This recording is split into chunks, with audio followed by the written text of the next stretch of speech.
오늘은 말레이시아에서 선교하시는 폴킴 선교사님이 저희 교회를 방문하셨는데 또 이렇게 말씀 증거해 주시는데 우리 잠깐 일어나셔서 환영하고 박수로 좀 환영하고요.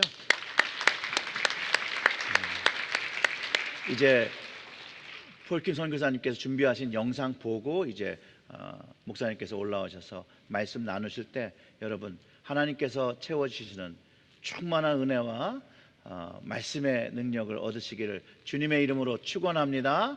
아멘.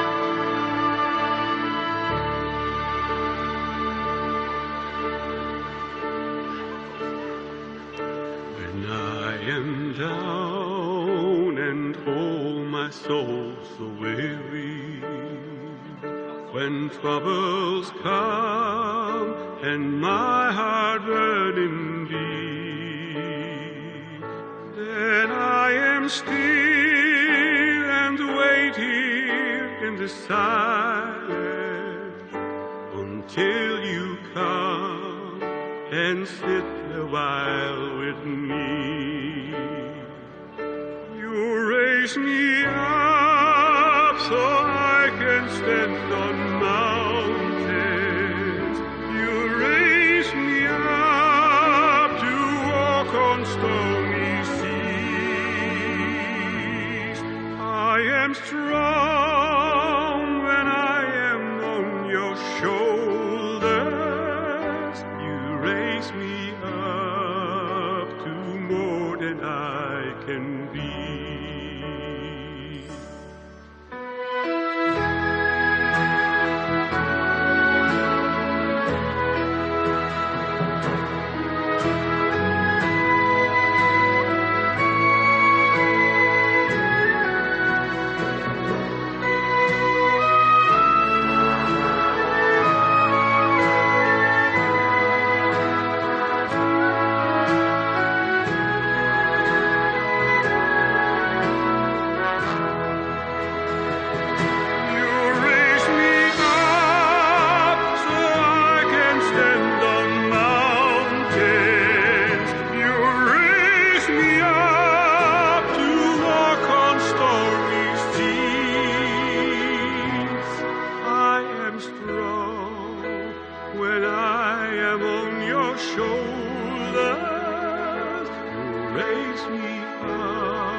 말레이시아 선교 사역을 진행하고 있는 김시온 선교사입니다.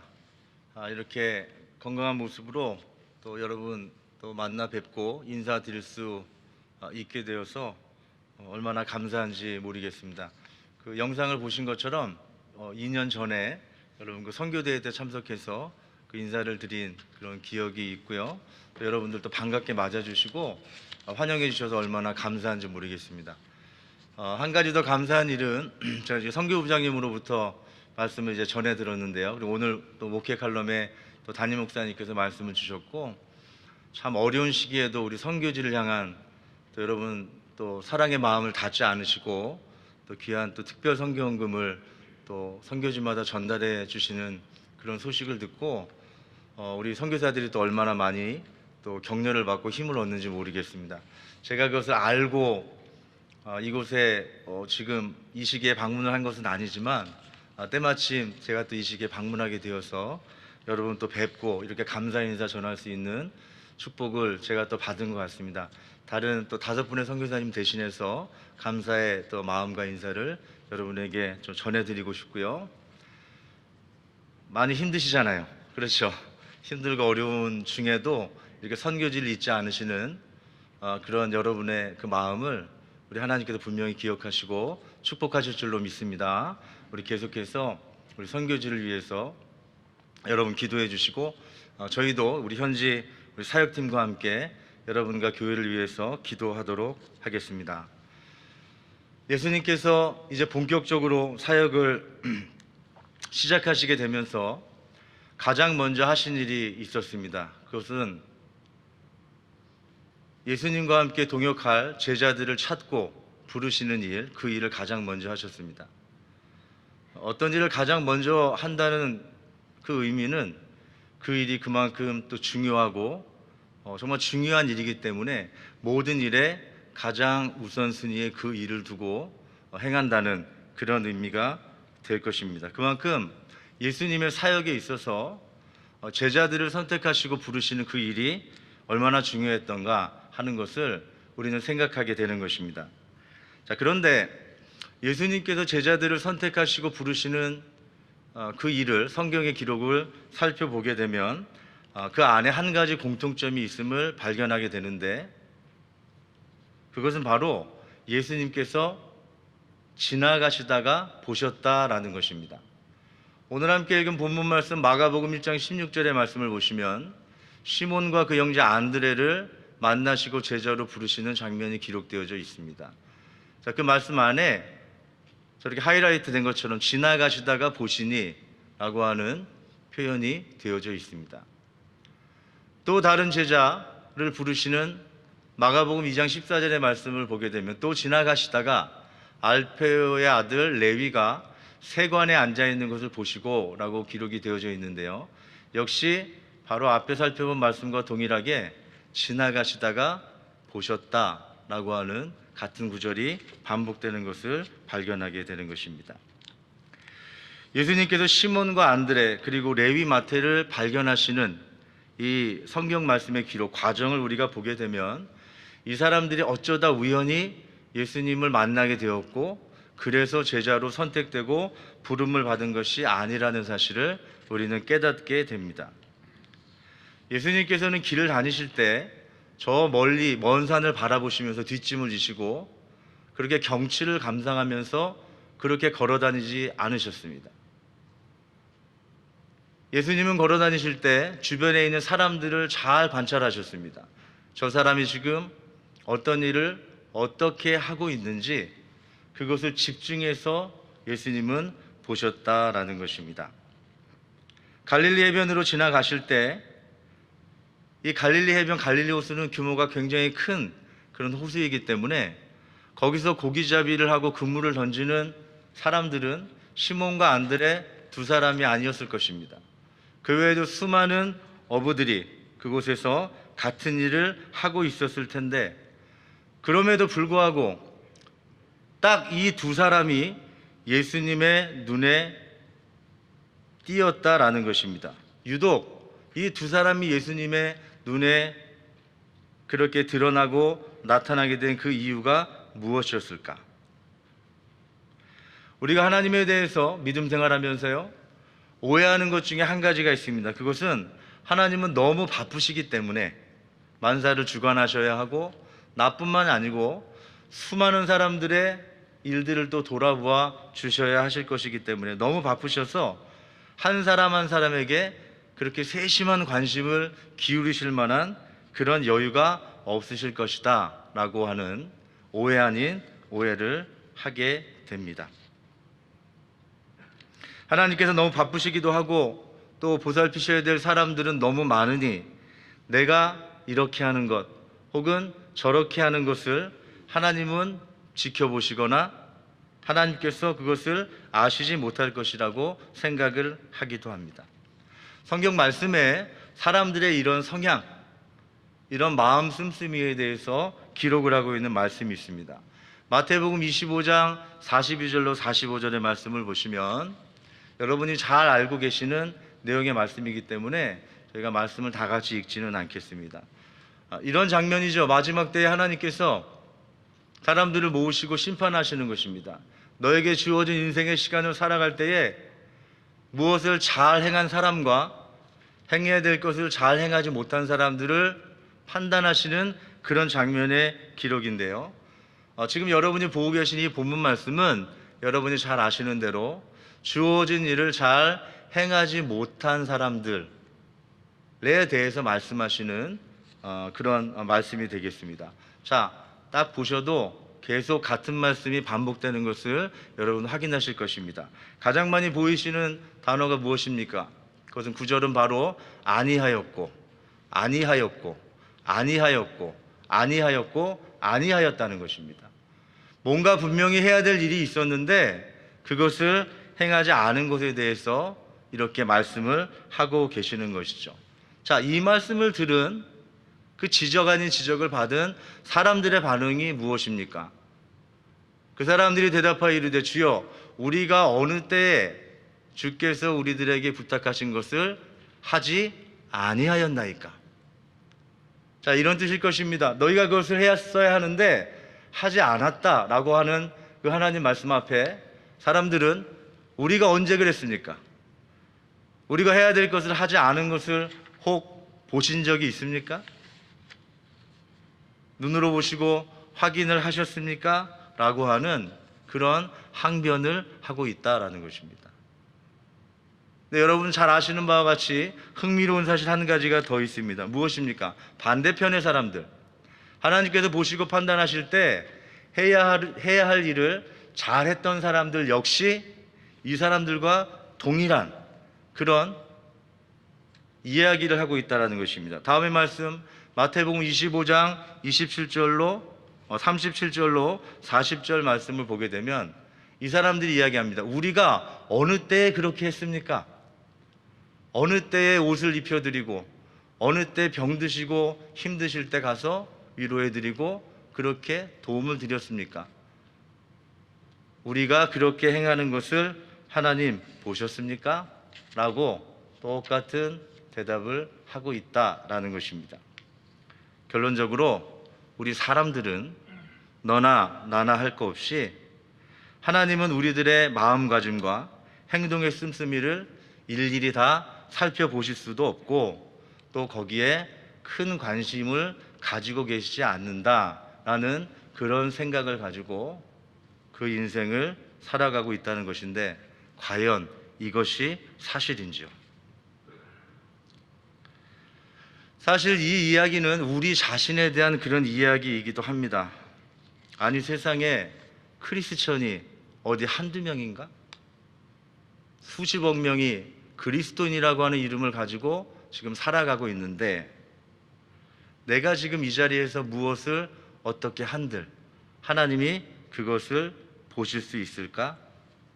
그것을 아실 수 있을까? 그것이 티가 날까? 라는 생각. 어디 세상에 선교사가 한두 명인가? 말레이시아만 해도 수많은 선교사들이 와서 지금 사역을 하고 있고 그런데 나 한 사람이 무엇을 어떻게 한들 그것이 그렇게 드러나게 되는 그런 것일까 생각을 하게도 되는데 과연 이것이 사실이냐는 것입니다. 예수님께서 지나가시다가 보셨다라는 이 말은 예수님에게 있어서는 보시는 것이 일상이었다는 것입니다. 특별히 내가 누구를 좀 봐야겠다, 혹은 어떤 이벤트가 생겼을 때 그런 이유로 일부러 시간을 내고 일부러 짬을 내서 보시는 행동을 하시는 것이 아니고 늘 지켜보시는 것이 바로 예수님의 일상이었다라는 것입니다.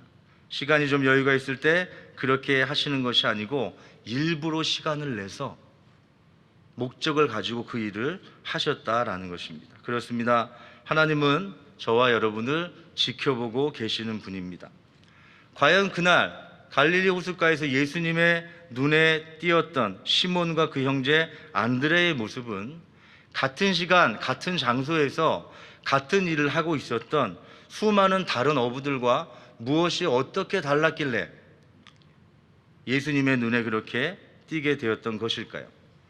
자신의 직장이었던 세관에서 일을 하고 있다가 예수님의 눈에 띄었던 마태는 또 무엇이 어떻게 달랐길래 예수님의 눈에 그렇게 띄게 되었던 것일까요? 먼저 시몬과 그 형제 안드레의 곁으로 다가가 보도록 하겠습니다. 누가복음 5장 2절의 말씀, 호숫가에 배 두 척이 있는 것을 보시니 어부들은 배에서 나와서 그물을 씻는지라 라고 기록이 되어져 있습니다. 어부들이 그물을 씻고 있었다라는 이 말씀을 통해서 우리는 이 시간이 이른 아침 시간이었다는 것을 알게 됩니다. 자, 요즘은 어부들이 고기를 잡을 때 이제 그물을 사용하게 되는데 그 사용하는 그물은 나일론이라고 하는 합성 섬유로 만들어진 그물을 사용을 하게 됩니다. 제가 자료를 확인해 보니까요, 이 나일론이라고 하는 이 섬유는 1935년에 발명이 된 것입니다. 자, 무슨 이야기냐면 1935년 이전의 어부들은 나일론 그물을 사용하고 싶어도 사용할 수가 없었다라고 하는 그런 이야기입니다. 또한 예수님께서 사역하던 당시에 시몬과 안드레가 사용했던 그 그물 역시 지금 사용한 가볍고 튼튼한 나일론 섬유로 만들어진 그물이 아니고 다른 재질의 그물을 사용하고 있었다는 것을 우리는 알게 됩니다. 요즘 어부들이 나일론으로 만들어진 그물을 사용하는 이유는 그것이 가볍고 또 물에 들어가서 물고기들의 눈에 잘 보이지 않도록 그 칼날을 입혀서 그런 목적을 가지고 이 나일론으로 만들어진 그물을 사용을 하고 있습니다. 예수님께서 사역하던 당시에 어부들이 사용하던 그물은 이 나일론 그물이 아니고 세마포라고 하는 아주 가는 실로 만들어진 그 이 천으로 만들어진, 그러니까 그 천을 그물로 사용했다, 이렇게 이해를 하시면 될 것 같습니다. 자, 그런데 밝게 보이는 환한 대낮에 그 물속에 그 하얀 천이 들어가게 되면 물고기들의 눈이 굉장히 시력이 좋지 않다고 저희가 알고 있지만, 아무리 그들이 보기에도 뭐 허연 것이 펄럭펄럭하고 있으면 그 그물로 들어갈 수 있겠습니까? 아마 피하게 될 것입니다. 그래서 이 당시 어부들은 대낮에 고기잡이를 할 수가 없었고, 한밤중에 아무것도 보이지 않는 칠흑 같은 어둠 가운데 이 고기잡이를 했었다라는 것입니다. 자, 지금은 이렇게 밝은 조명이 있고 밤에 필요해서 작업을 한다 할지라도 얼마든지 원하는 일을 할 수 있었지만 그 당시는 그렇지 않았겠죠. 칠흑 같은 어둠이 있는 그 한밤중에 그 풍랑과 싸우면서 그 천으로 된, 얼마나 무거웠을까요? 물을 먹게 되면 그 무거운 그물을 사용해서 고기를 잡는 그 일은 결코 쉬운 일이 아니었을 것입니다. 대단히 힘든 그런 일이었을 것을 우리는 미루어 짐작을 할 수가 있게 됩니다. 자, 그런데 문제는 이것이 끝이 아니었습니다. 밤새도록 그렇게 고기잡이를 하고 이제 육지로 돌아오게 되면 몸이 얼마나 피곤하겠어요. 이제 밥도 좀 먹고 좀 가서 잠도 좀 자고 쉬면 좋겠다라고 생각을 할 텐데, 그렇게 하지 못하고 바로 해야 되는 일이 한 가지가 더 있었습니다. 무엇이냐면 사용한 세마포 그물을 깨끗하게 세탁을 하고 말리는 것입니다. 천이기 때문에 거기에 묻은 이물질, 불순물을 빨리 깨끗하게 세탁을 해서 말리지 않으면 다음 조업 때 사용을 하지 못하게 되는 것이에요. 돌아오자마자 시간에 지체 없이 바로 행해야 하는 일이 바로 그물을 세탁하는 그 일인데, 지금 여러분 바라보시는 저 말씀이 바로 그 장면을 이야기를 하고 있는 것입니다. 누가복음 5장 5절의 말씀, 시몬이 대답하여 이르되 선생님, 우리들이 밤이 새도록 수고하였을 때 잡은 것이 없지만은. 정말 힘들고 힘든 일입니다. 밤새도록 고기잡이 그물을 던졌는데 단 한 마리의 수확이 없었습니다. 밤새도록 열심히 그물을 내렸지만 한 마리의 고기도 잡지 못한 상황에서 그 힘든 몸과 그 힘든 마음을 가지고 지금 이들이 그물을 세탁하고 있었다라는 것입니다. 예수님께서 지금 게네사렛 호숫가에 서 계십니다.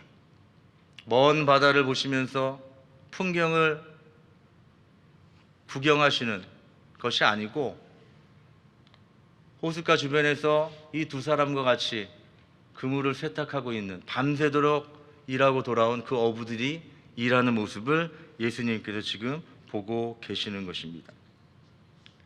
수많은 배들과 어부들이 그곳에 있었지만 유독 시몬과 안드레 두 사람만이 유독 예수님의 눈에 들어왔다라는 것입니다. 과연 그때 우리의 시몬은 어떤 표정으로, 어떤 모습으로 일을 하고 있었을까요?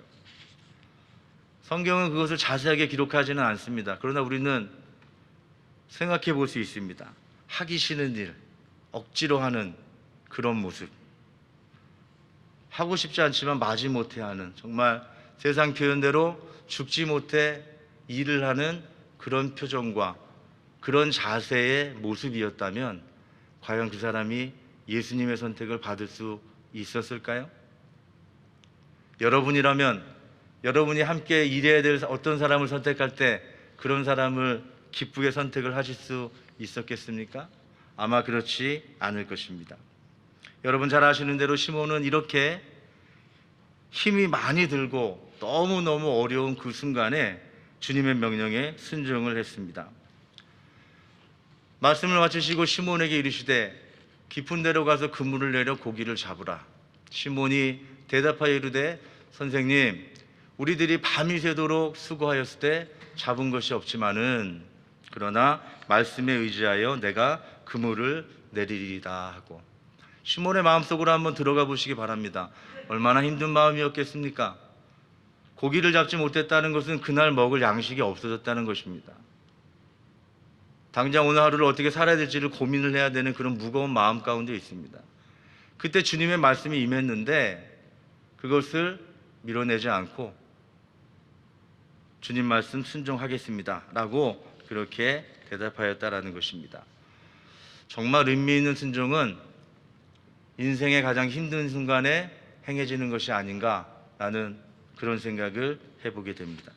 모든 것이 넉넉하고 여유로운 시기에는 상대적으로 순종이라는 행동이 그렇게 어렵지 않게 느껴질 수도 있을 것입니다. 넉넉하잖아요. 마음에 여유가 있잖아요.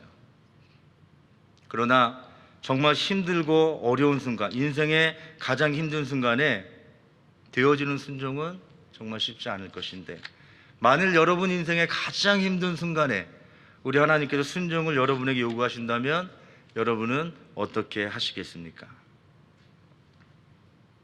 이제 오미크론이라고 하는 또 새로운 변이가 발생을 했다는 그런 소식을 우리가 또 전해 듣고 있습니다만은, 그래도 점점 상황이 좋아졌고 지금 또 좋아지고 있고 이제 또 얼마 가지 않아 또 상황이 또 정리될 것을 우리가 생각할 때 우리들 마음이 또 얼마나 또 기쁘고 또 그것이 또 위로가 되는지 모르겠습니다.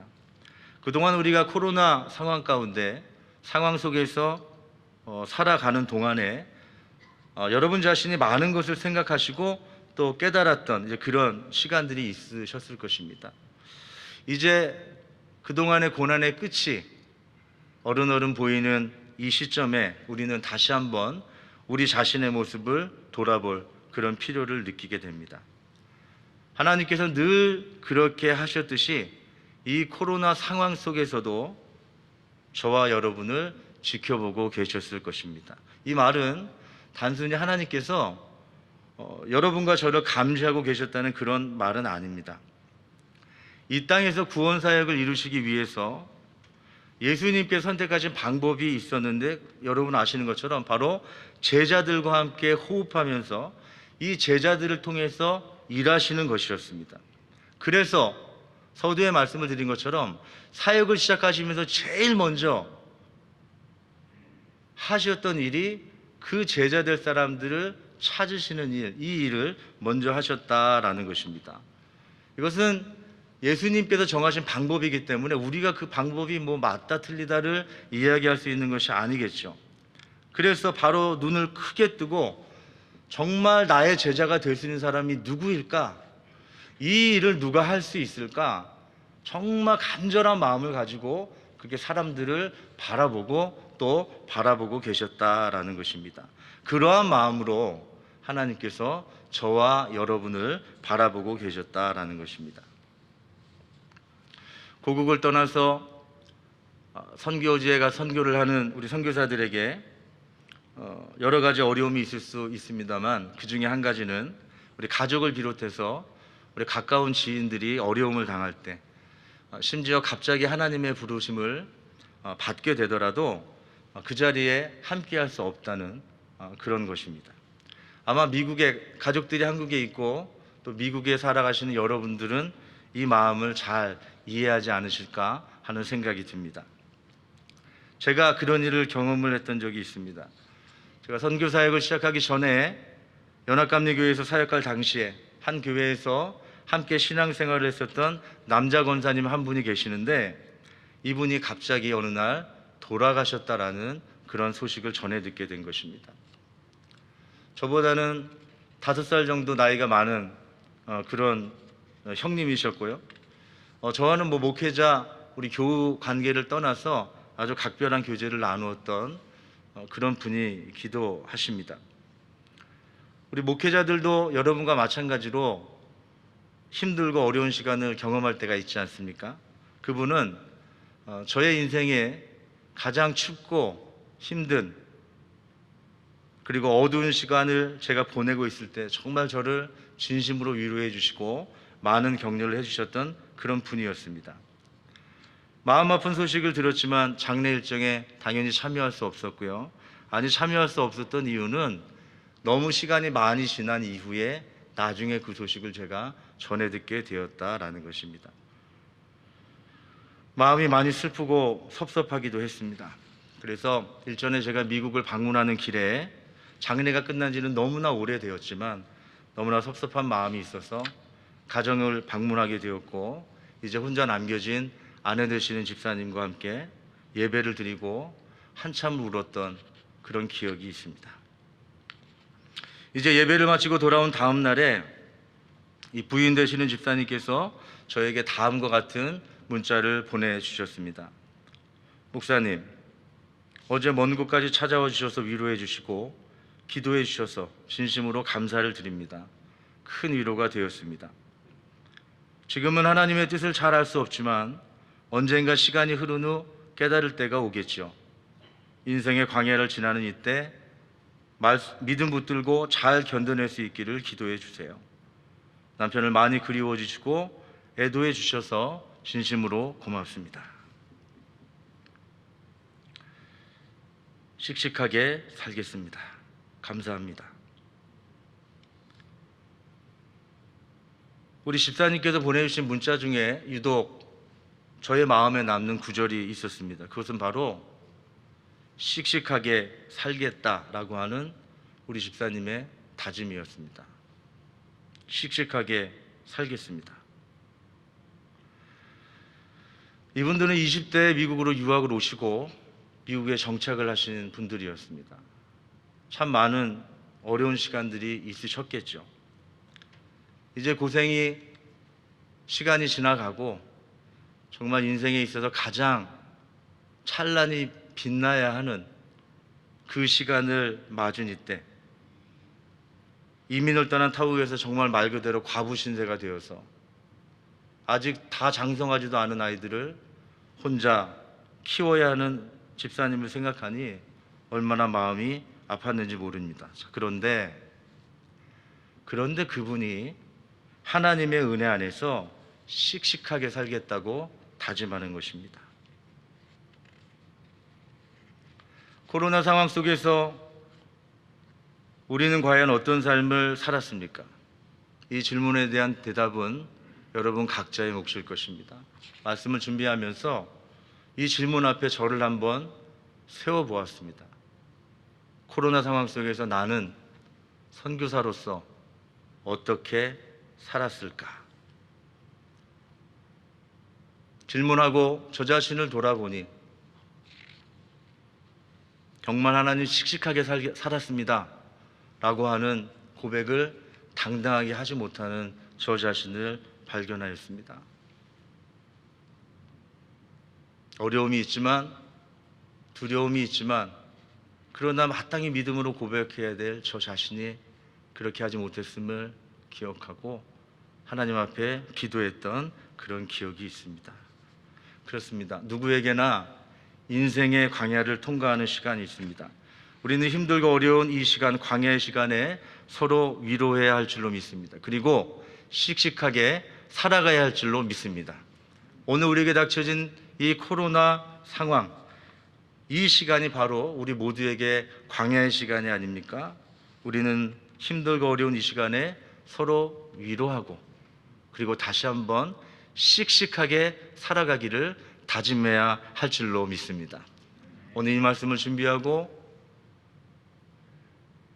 이 자리까지 오르기까지 하나님께서 저에게 주신 마음이 한 가지가 있습니다. 오늘 이 자리에 이 말씀을 꼭 듣고 꼭 기억하셔야 될 그분이 계시다라는 것입니다. 너무나 힘든 일을 당했고 지금도 당하고 있지만 여러 가지 이유로 아무에게도 말하지 못하고 홀로 외롭게 고통의 시간을 보내고 계시는 바로 그 한 분에게 이 시간 하나님의 마음을 전하고 싶습니다. 하나님께서는 당신의 아픔과 당신의 고통을 잘 알고 계십니다. 하나님께서 지금 당신을 지켜보고 계시기 때문입니다. 다시 한번 마음을 다 잡고 하나님 바라보면서 힘을 내서 일어나시기를 주님의 이름으로 축복합니다. 오늘 주신 말씀 그대로 씩씩하게 살아가시기를 주님의 이름으로 축복합니다. 바로 여러분의 그 한 분에게 이 말씀 전하시려고 오늘 선교지에서 저를 보내신 줄도 모르겠습니다. 현실의 어려움이 너무 크게 다가와서 그러면 안 되는데 기도의 끈을 놓쳐버린 그런 분이 계시지는 않습니까? 근심되는 마음, 걱정되는 마음이 너무 커서 그러면 기도해야 되는데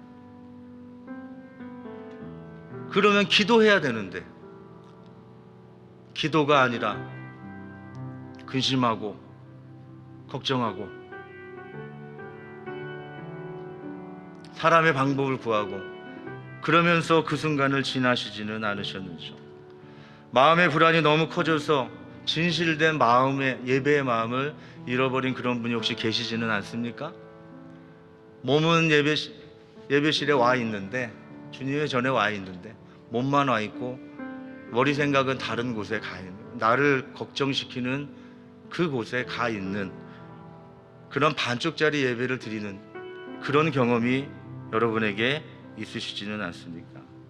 모쪼록 예배자의 마음이 회복되고 다시 한번 은혜 가운데 하나님 만나시게 되기를 주님의 이름으로 축복을 드립니다.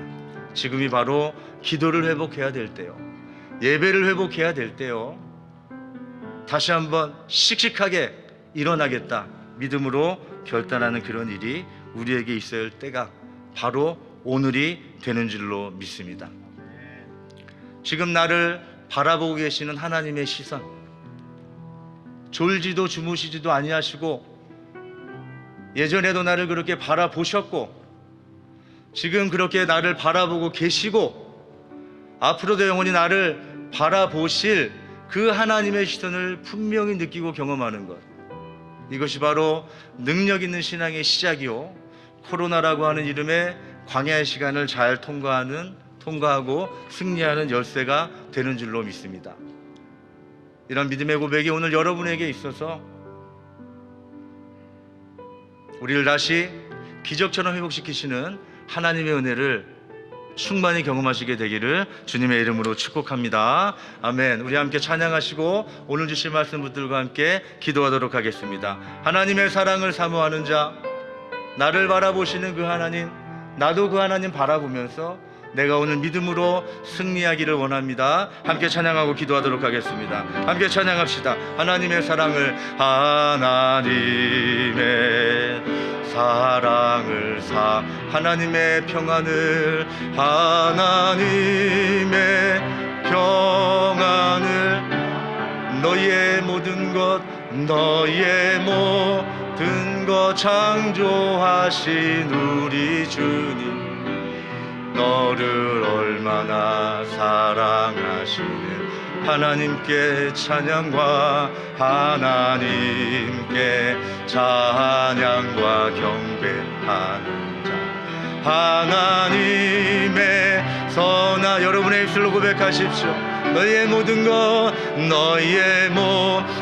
것 창조하신 우리 주님이 너를 자녀 삼으, 하나님 사랑의 눈으로, 하나님 사랑의 눈으로 너를 어느 때나 바라보, 하나님 인자한 귀로서, 하나님 인자한 귀로서 언제나 너에게 기울이시 어둠에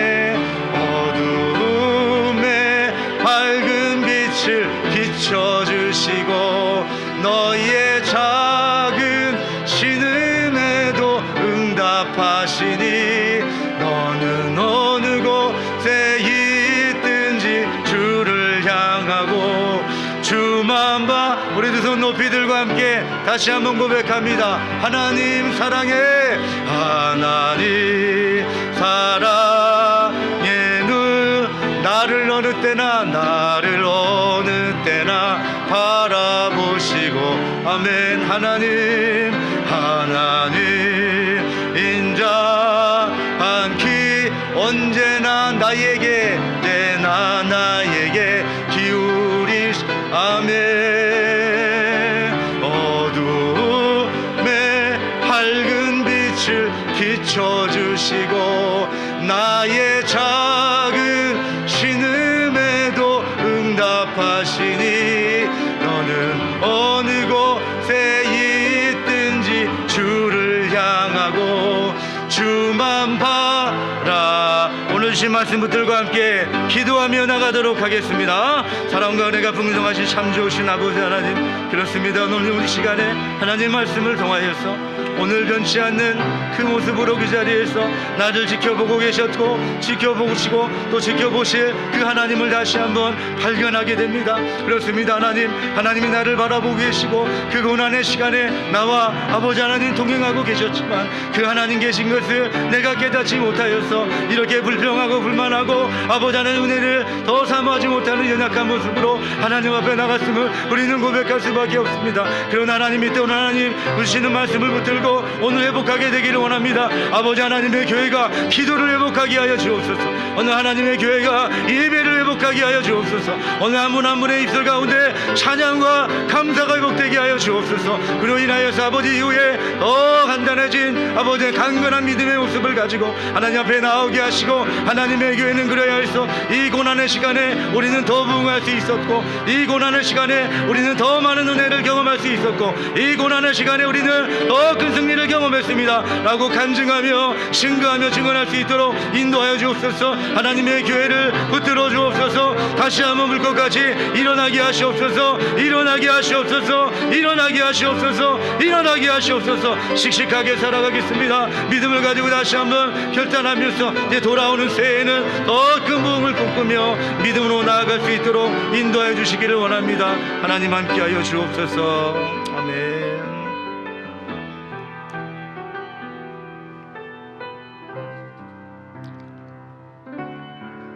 그렇습니다. 하나님, 코로나 시대에 우리에게 임한 가장 큰 불행은 다른 것이 아니었습니다. 한순간의 놓침도 없이 어느 때나 나를 바라보고 계셨던 그 하나님의 사랑의 눈을 우리가 망각한 것입니다. 한순간의 놓침도 없이 언제나 우리의 그 기도를 듣고 있지 않으신 그 하나님의 귀가 있다는 사실을 잊고 살아가는 것입니다. 하나님, 모쪼록 오늘 우리에게 사라져버린 믿음의 열정을 회복시켜 주시옵소서. 기도가 회복되게 하여 주옵소서. 예배가 회복되게 하여 주옵소서. 찬송이 회복되게 하여 주옵소서. 그로 인하여 우리 체리일 교회가, 오늘 하나님의 교회는 이 고난의 시간에 더 큰 하나님의 은혜를 경험할 수 있었고, 더 큰 믿음의 성장을 이룰 수 있었고, 더 큰 하나님의 축복을 경험하였습니다 라고 마음방에 선포하고 고백하면서 하나님 허락하시는 축복의 주인공 될 수 있도록 인도하여 주시옵소서. 이제 새롭게 시작되는 내년에는 우리 모든 교우들 한마음 한뜻으로 열심으로 기도하고 예배하고 찬양하고 교제하고 섬기고 더 선교하는 가운데 더 큰 하나님 나라의 꿈을 꿀 수 있도록 축복하여 주시옵소서. 참 어렵고 힘든 시간에 어려움의 그 순간 그 마음에 갇히지 아니하고 또 선교지에 또 여러 영혼들을 기억하고 잊지 않고 생각하면서 특별히 또 사랑의 손길을 펼치게 되는 우리 체리일교회 교우들의 이 마음을 하나님 아시오니 하나님 기억하시고 행하는 발걸음마다 놀라운 축복의 역사 허락하여 주시옵소서. 이 사랑을 받은 선교지마다 놀라운 부흥의 역사 이루어 주시옵소서. 그로 인하여 우리 서로 기도하고 격려하며 이 마지막 때에 정말 믿음으로 씩씩하게 살아가며 승리하는 우리 모두가 될 수 있도록 축복하여 주시옵소서. 감사합니다. 예수 그리스도의 이름으로 기도합니다. 아멘.